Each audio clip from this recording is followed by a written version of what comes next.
Hi, Steve Gordon here, your friendly neighborhood Monterey Park carpet repair expert. And believe it or not, I was born in Monterey Park. Anyhow, if you need any help at all with any carpet repair situation, whether it be carpet patching, carpet stretching, or anything else that has to do with carpet repair, I would love to help you with that.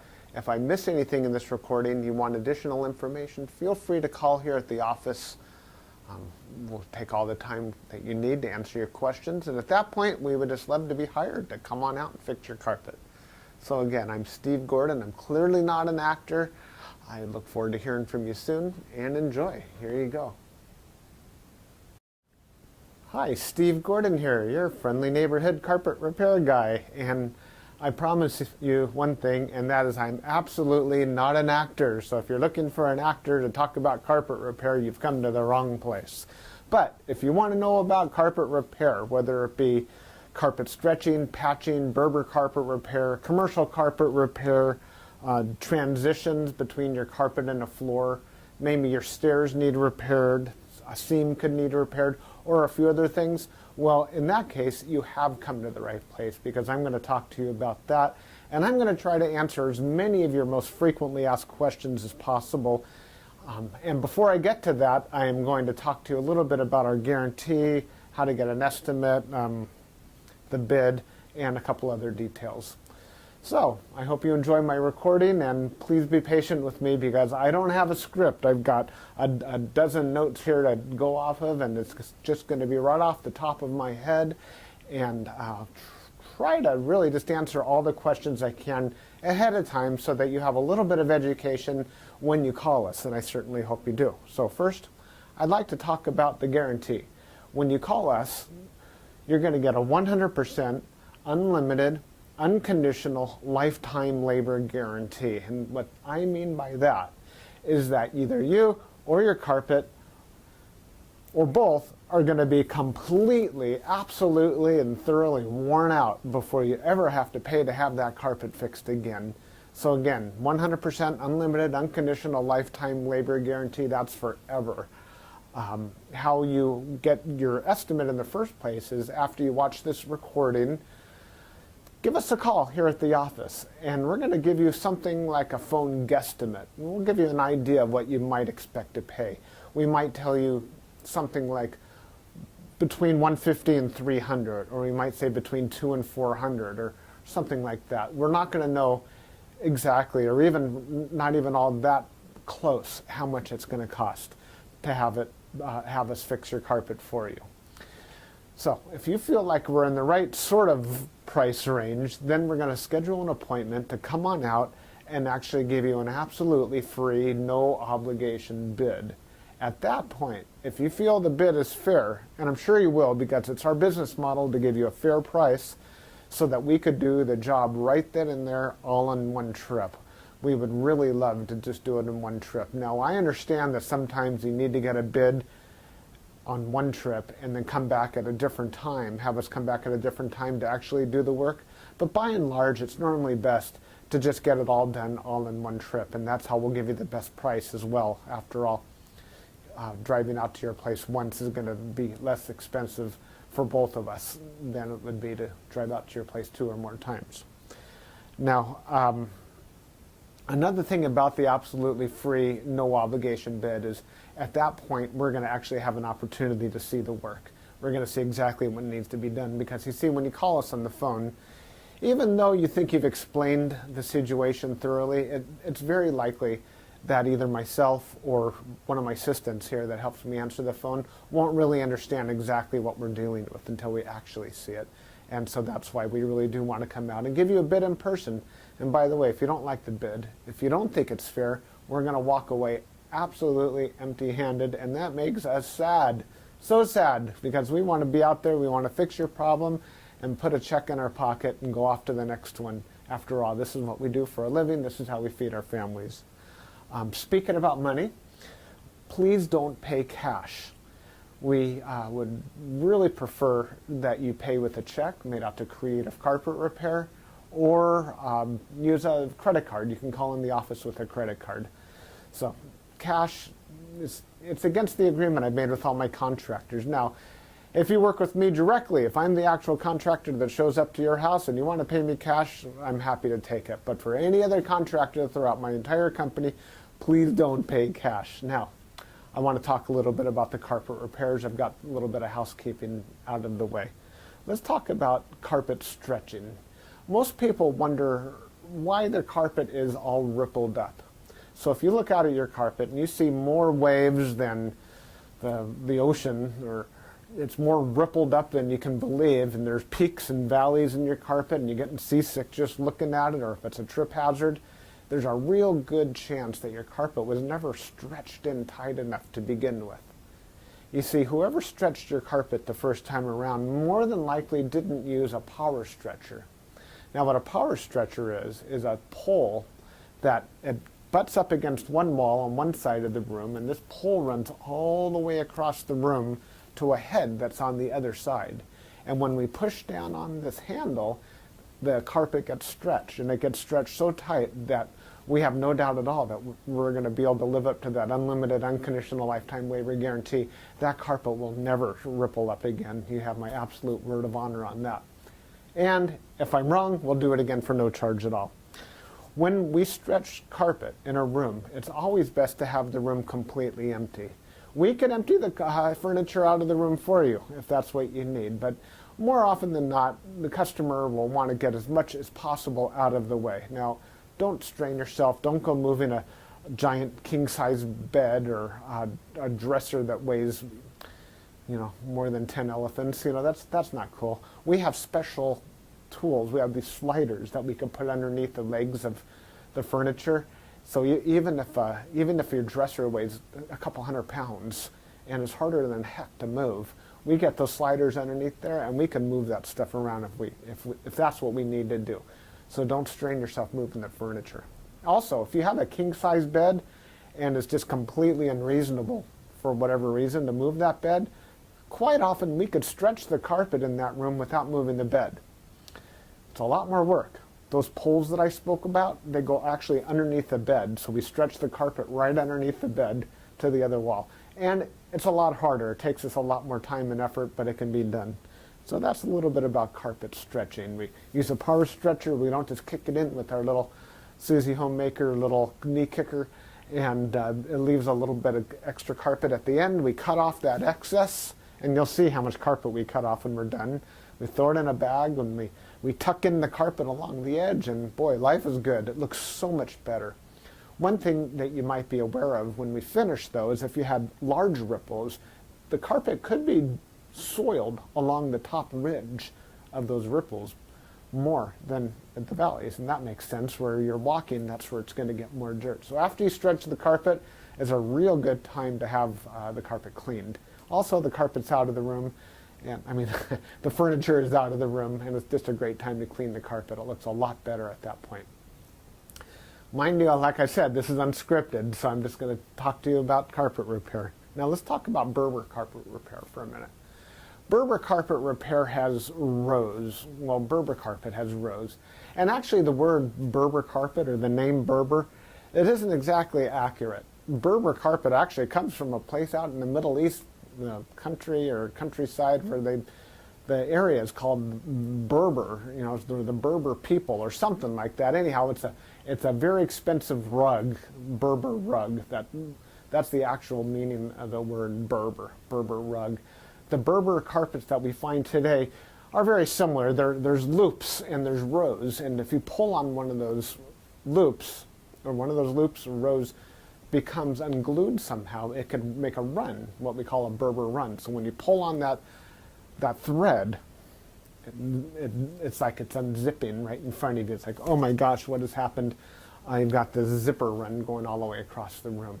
Now your higher end Berber carpet, that doesn't likely happen. It almost never does. But the lower end, middle of the road and lower end Berber carpet runs all the time. So when we fix a Berber carpet, what we're going to want to do is take out the bad area and patch a new piece in there. Sometimes we could actually weave a little bit of some new loops right into the place where that carpet is come unfurled. But more than likely, we're going to want to put in a Berber patch in that area. One reason that Berber comes apart at the seams is because the carpet was never sealed at the seams well enough to begin with. Your carpet installer that originally installed that carpet was supposed to use a latex sealer or even a glue gun or something to seal the edges of the carpet. Now, if they don't seal the edges of the carpet, that's one reason that Berber carpet is going to unfurl like crazy. So when we put in a patch or fix a Berber carpet, that area gets sealed. Now, we give the unlimited, unconditional lifetime waiver guarantee on Berber carpet as well. But mind you, just because, let's say you have a 12-foot seam and we fix 3 feet of it, that's the part that we guarantee. The rest of the seam we're not going to touch. And you may have a problem with that in the future. And that's certainly not our business to cover something we've never actually worked on before. Now, after Berber carpet patching, I'll just talk about carpet patching in general. And this includes the Berber. When you call us to have your carpet patched, the first thing that we're going to ask you is if you have any extra carpet to do the patch with. If the answer is yes, well, we're golden. We're ready to do the job. If you say no, you don't have any extra carpet to do the patch with, we'll ask, well, can we take the carpet from a closet or maybe even from underneath a piece of furniture? Because what we can do is we can take a piece of carpet from a closet and patch it right into your damaged area. And it usually works out really well.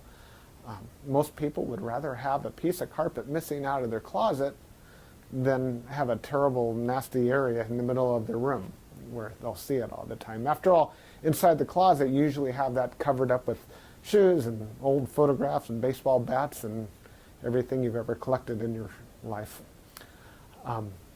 More about carpet patching is if you don't have the carpet to do the patch, there's really nothing I can do to help you. So you're going to need to find that carpet to do the patch with before you bother having us come out there, because if we don't have the carpet to do the patch, we're stuck. Our hands are really tied. There's nothing we can do. Now, you're probably wondering how the patch is going to look when we're finished. It's real hard to say, especially in a recording like this. So just between you and me and a million of our closest friends here watching this recording through time, that patch is likely to be visible. You see, if you take a piece of carpet that's never been walked on, it's never been soiled, it's never seen the light from the window coming in so it hasn't faded out, and you take that brand new looking type of carpet or piece of carpet and patch it in to an area that has been worn, it has been soiled, it has been faded out by the sunlight, well, certainly you're going to see the difference between the new carpet and the older carpet because it's patched right in the middle there. Certainly it's going to look a lot better than the situation you probably have right now, but patches are visible. Another reason a patch might be visible would be because, well, thick carpet, thick nap or plush carpet hides the seams quite well. A short nap carpet, like a Berber carpet, for example, or any of the commercial type carpets, they're very short nap. They show the seams far more.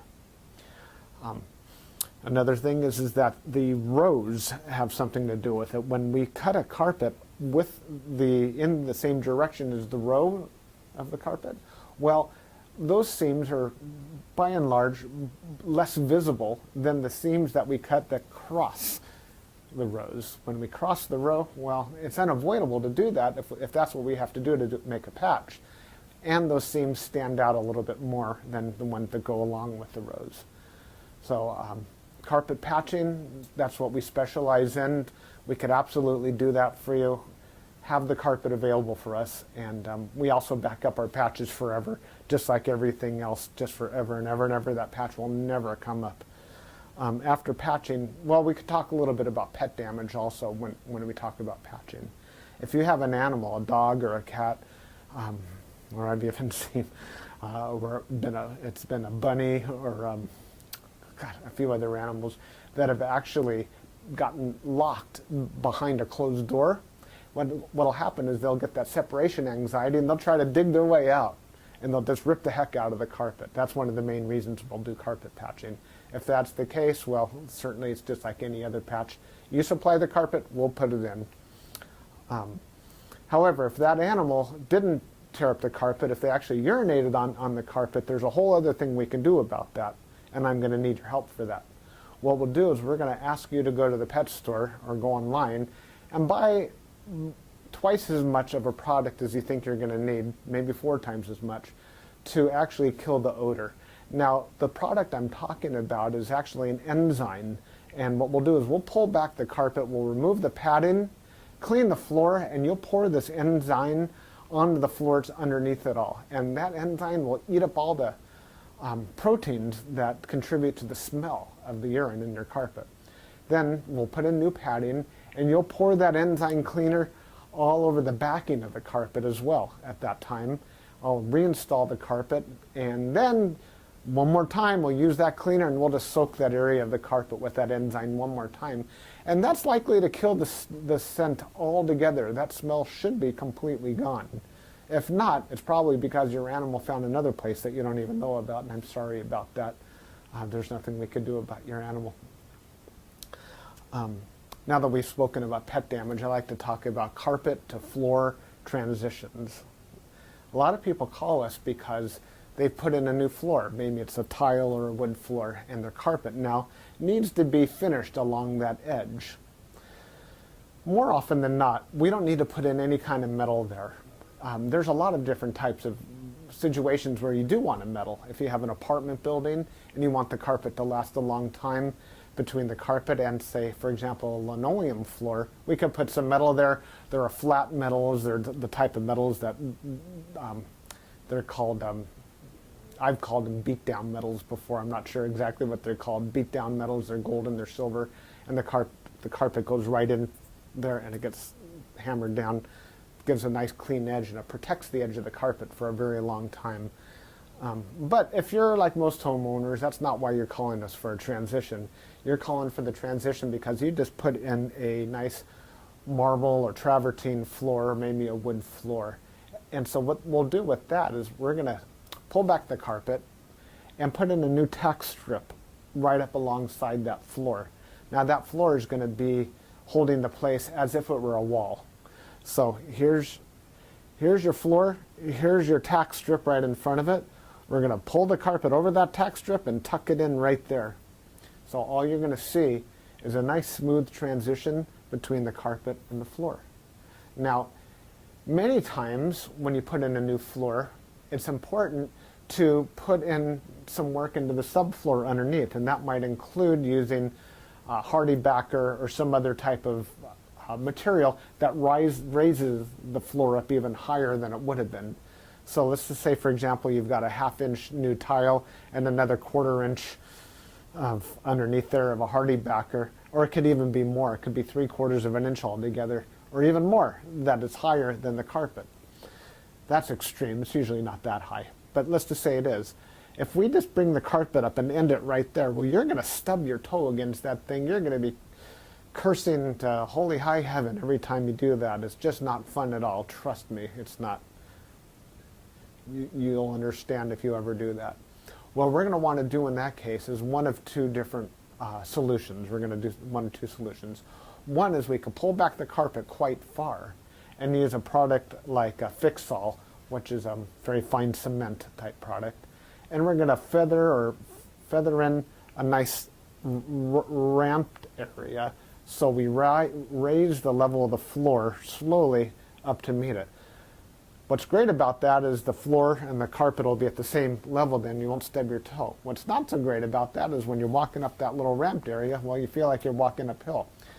There's really no way around that I know of outside of pulling out all your carpet and floating a whole new layer of concrete, self-leveling concrete on the entire concrete floor underneath.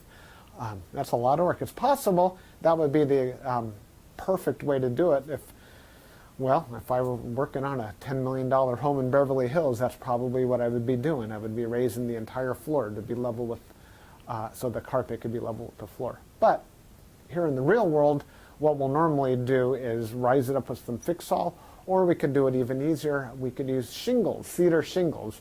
Cedar shingles are about that long, and that makes a nice little ramp up. And it normally works just beautifully. It's quick, it's easy, we can get it all done in one trip. So we're going to raise the level of the carpet right up to the level of the floor, and you're just going to be happy as can be about that. Some transitions are round, curved. Other transitions could be squared. There's 100 types of transitions out there. And if you look on the internet under carpet to floor transitions, you're going to see a lot of examples. Perhaps even on my website, you can see some other examples. And so when you call us, you can explain what you're dealing with, and that would help us with the program here. Stairs. So, do you have a problem with the carpet on your stairs? I did a job like this just today, where the cat had actually torn away the corners of almost every stair all the way up the stairway. The lady was not happy about this. My solution to this was that, well, first of all, I asked her, do you have any extra carpet? And the answer was yes. You can take the carpet out of a closet. And I told her, well, you're going to have carpet missing out of a closet. And she said, well, that's fine. You can put this carpet in the closet. So she had something that didn't match at all. And she didn't mind because, well, she just didn't care that the carpet in the closet didn't match halfway through. So I took the carpet out of the closet, and the first thing I did is I completely replaced the first two stairs, because after all, the first stair or two wears out faster than everything else anyhow, and those first two stairs were pretty trashed. Instead of just fixing the little corners, just replace the entire stair if you can. It'll make a world of difference to have something new there. With all the rest of the stairs, I just did these little bitty patches all the way up one side and all the way down the other, and it was just beautiful. I think it gave her probably another 10 years of life to her carpet to fix those stairs.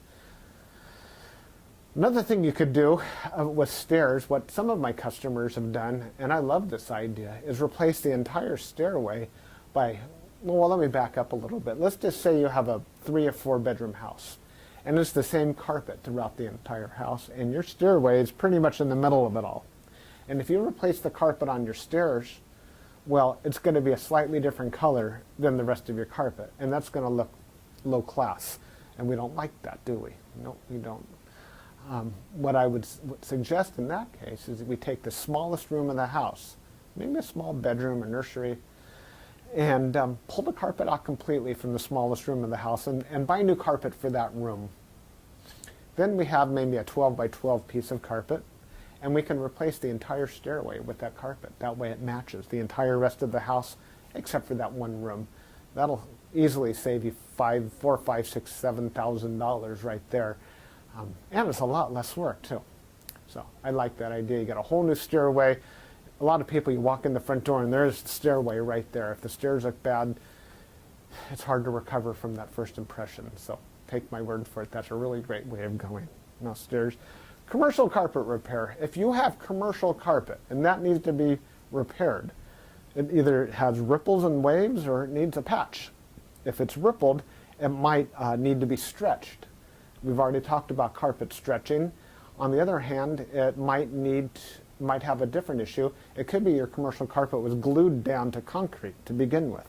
If that's the case, what we do is we actually take a knife and we just cut right down the middle of those ripples, cut right down those bubbles, and we will re-glue the carpet right underneath there and smush it all down, and believe it or not, those bubbles are going to be completely gone. They might be completely invisible when we're finished. You won't even see where we cut it, because where we cut it is exactly where we put it back together. The carpet will be nice and tacky before we push it back down. It's a great solution. But if the carpet needs to be stretched, well, we have to get the power stretcher out, and we'll fix it up that way.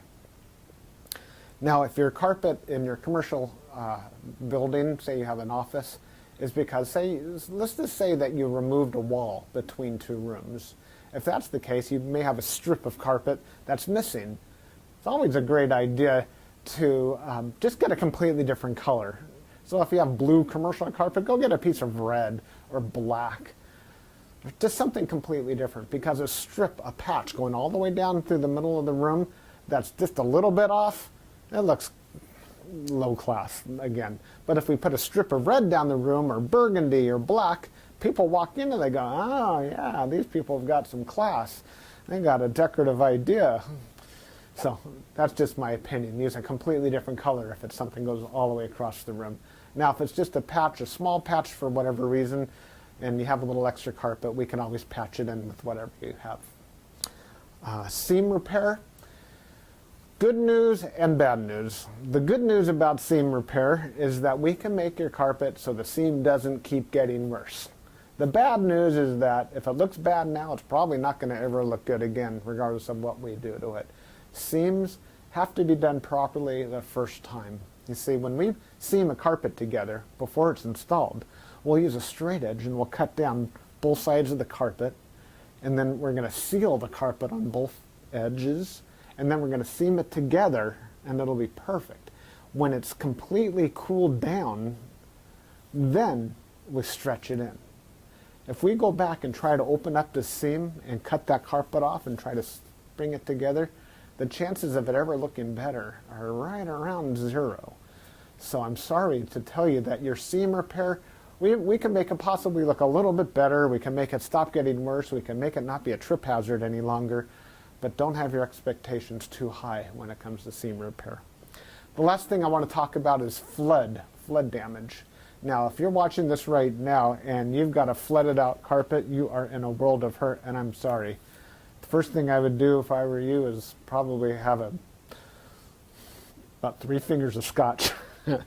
And then I would go ahead and get an extractor, like a hot water extractor. You can rent them at the just about any rental yard, and just start extracting all the water. Pull back the carpet, get rid of all the padding that's underneath your carpet.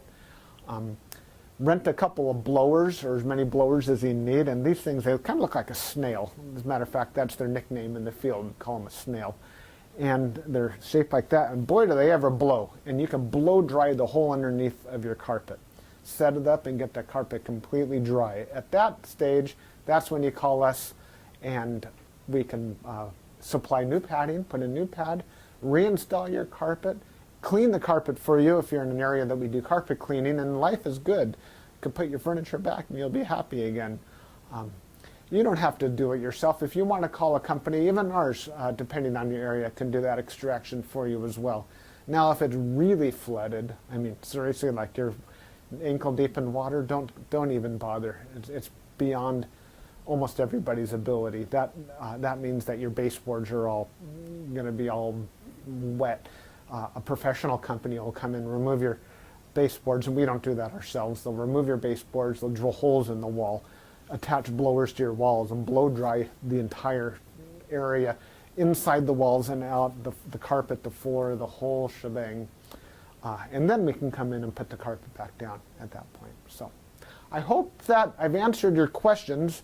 If you have any additional questions, now that you've heard me talk for the last I don't know how long, feel free to call me here at the office. I would be just tickled pink to hear from you. If I'm not here, one of my assistants, whoever answers the phone, will be well trained and will be able to answer any questions that you have about carpet repair. And then at that point, we'll be absolutely positively honored if you would have us just come on out to your place and fix your carpet for you. And that's all I have to say. Again, I'm Steve Gordon, and I promised I wasn't an actor, and by now you believe it. I'm a carpet repair guy, and I'll be looking forward to hearing from you, so please call me. Thanks. Bye-bye.